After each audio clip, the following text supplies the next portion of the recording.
Des centaines de personnes ont fumé du cannabis ce vendredi sur la colline du Parlement pour le 80.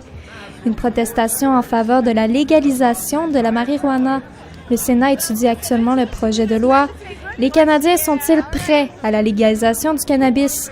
Même ceux qui en fument trouvent qu'on devrait d'abord mieux informer les jeunes des dangers de la marijuana. Il faut vraiment qu'il y ait des bonnes campagnes parce que c'est pas bon pour les jeunes, puis c'est vrai, faut attendre le plus longtemps possible avant que tu consommes. J'ai commencé à fumer avant d'être majeur, puis pour vrai, je le conseillerais pas à tout le monde parce que c'est pas fait pour tout le monde de fumer. Le monde de la santé est aussi inquiet. On craint les conséquences de la légalisation sur la santé mentale des Canadiens.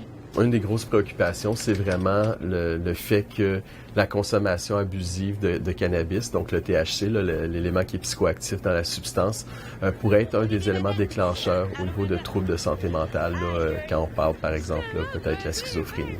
C'est que sans démoniser la substance, faut pas la banaliser en disant « Ah, parce que c'est légal, c'est sans danger ». Chez les assureurs, on n'est pas encore prêt à accueillir la nouvelle loi.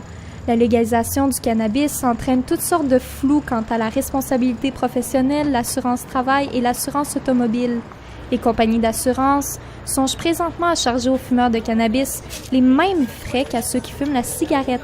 On va lui charger une prime d'assurance qui est comme s'il fumait du tabac.